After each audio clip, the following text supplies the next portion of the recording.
नमस्कार साथियों, छंद के टॉपिक को बढ़ाते हुए आज हम 17 वाली छंद जिसकी पहचान हमने आपके लिए पहले बता दी है, इसका हम आज विस्तार से वर्णन करते हैं। 17 वर्ण वाली छंद जो है वो आज हम शिखरणी छंद को आपके लिए लेकर आए हैं। इसमें आपको डरने की आवश्यकता नहीं है, कोई भी प्रश्न इससे बाहर नहीं होगा, लेकिन आप इस वीडियो को अधिक से अधिक अपने मित्रों के लिए शेयर करें। तो आइए, ये 17 वर्णों वाली छंद है और जिसका नाम है शिखरणी। शिखरणी में 17 वर्ण होते हैं। मंदा क्रांता जो छंद है उसमें भी वर्णों की संख्या 17 होती है। हरणी जो छंद है उसमें भी वर्णों की संख्या 17 होती है। इसलिए आप पहली छंद जो शिखरणी है उसका अध्ययन करें। इसका लक्षण है रसई रुद्रई छिन्ना। रसई रुद्रई छिन्ना यमन सब लागे। रसई रुद्रई छिन्ना यमन सब लागे शिखरणी। शिखरणी छंद कहते हैं। मैंने पहली जो छंद आपके लिए पढ़ाई थी वैदिक श्लोक जिसका नाम था अनुष्टुप छंद। देखिए बंधुओं, उस वैदिक जो छंद थे, वैदिक जो श्लोक के नाम से जानी जाती है, उसमें श्लोक में यानी उसके लक्षण में कहीं पर भी अनुष्टुप का नाम नहीं है। लेकिन ये जो लौकिक छंद है, लौकिक छंद के प्रत्येक लक्षण में उस छंद का नाम कवि ने दिया है। ये आपको विशेष ध्यान रखना है। कंपटीशन में इस प्रश्न को अधिकांशतः पूछा जाता है। तो आप ये देखें, रसई रस, रसों की संख्या होती है बंधुओं 6। दूसरा प्रश्न है रुद्र, और रुद्रों की संख्या है 11। रुद्रमान होता है शिव। ये जो गिनती जो यहाँ होती है वो देवताओं के नाम पर होती है। पहली यति 6 वर्ण पर और दूसरी यति 11 वर्ण पर होगी। ये ध्यान रखें, पहली यति 6 वर्ण पर और दूसरी यति 11 वर्ण। रसई रुद्रई, रस इति शब्दस्य अर्थम अस्ति 6 वर्ण यानी 6 वर्ण। रुद्र इति शब्दस्य अर्थम अस्ति, इसमें आपको लिखना है 11 है वर्ण। रस इसका मतलब है 6, रुद्र इसका मतलब है 11। अब यहाँ आप देखें, रुद्रमान होता है शिव। शिव तो वो एक है, लेकिन यहाँ गिनती 11 की क्यों करते हैं? क्योंकि बंधुओं, भगवान शिव के आज तक 11 अवतार हो चुके हैं और 11वां अवतार है बजरंगबली। इसलिए जहाँ रुद्र का नाम आता है वहाँ आप 11 लिखेंगे, ना कि 1। इसमें जो गणरचना मिलती है, गणरचना, इसमें जो गणरचना मिलती है वो गणरचना मिलती है यगण, दूसरा है मगण, तीसरा है नगण, चौथा है सगण, 5वां है भगण, 1 मिलेगा लघु और 1 मिलेगा कुल। 1 2 3 4 5 गणों की संख्या है 5 गुणा 3 बराबर 15, 1 लघु और 1 गुरु। इसलिए वर्णों की संख्या हो गई 17। इसके प्रत्येक चरण में वर्णों की संख्या मिलती है 17। चारों चरणों में वर्णों की संख्या पाई जाती है 68। पहला प्रश्न, शिखरणी इति छंदस्य लक्षणम लिखत। ये इसका लक्षण है।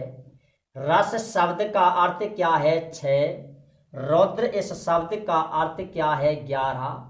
शिखरणी छंद में पहली यति कितने पे होती है? 6 वर्णेशु यानी 60 वर्णेशु। दूसरी यति कितने पर होती है? 11 वर्णेशु या वर्णांते यानी 11 वर्णों पर। प्रत्येक चरण में कितने वर्ण होते हैं? 17। चारों चरणों में कितने वर्ण होते हैं? 68। इसकी गण व्यवस्था कैसी होती है? यगण, मगण, नगण, सगण, भगण, एक लघु और एक गुरु। कुल गणों की संख्या है 5, एक लघु और एक गुरु। इस प्रकार की इसमें गण व्यवस्था पाई जाती है।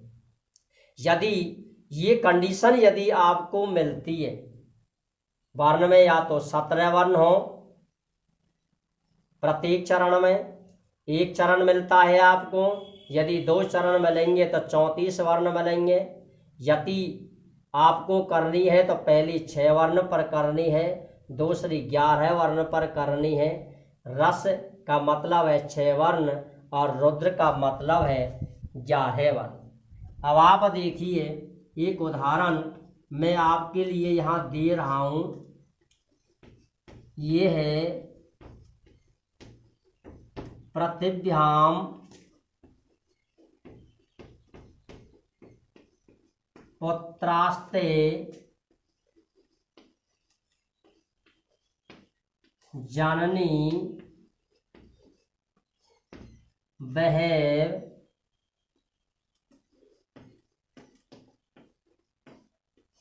संति सरसा।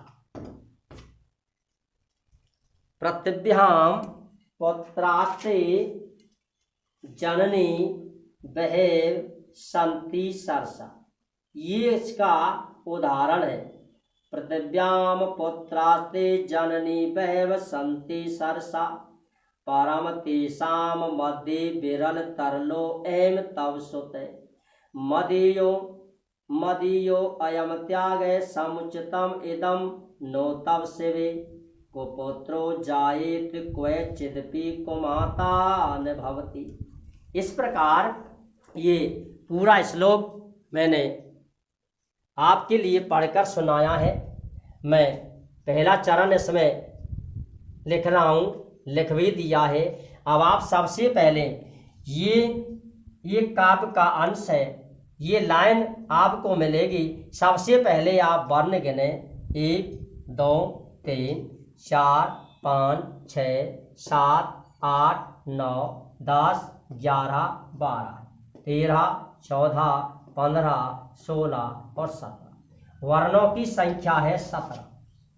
एक पहचान मैंने आपके लिए पहले दी है। यदि वर्णों की संख्या 17 हो, पहला वर्ण यदि लघु हो तो वो छंद होगी शिखरणी, और यदि पहला वर्ण यदि गुरु हो तो वो छंद होगी मंदाक्रांता। वर्णों की संख्या 17 है, पहला वर्ण लघु है इसलिए शिखरणी छंद है। लघु ये गुरु और ये गुरु।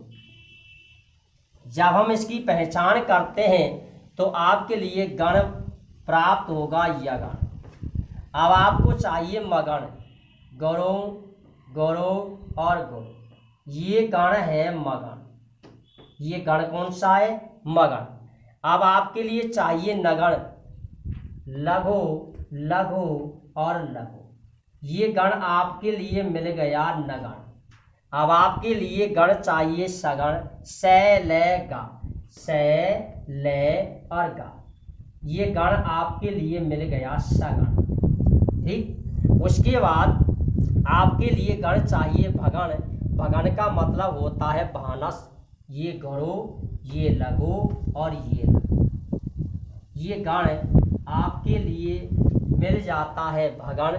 उसके बाद आपके लिए वर्ण चाहिए लघु, उसके बाद अंतिम जो वर्ण है वो वर्ण चाहिए गुरु। ये बना लघु और ये बना गुरु। आपकी जो गण रचना थी यगण, मगण, नगण, सगण, भगण, लघु और गुरु, ये गण रचना इस छंद के जो चरण है उस एक चरण में कंप्लीट गण रचना आपके लिए मिल चुकी है।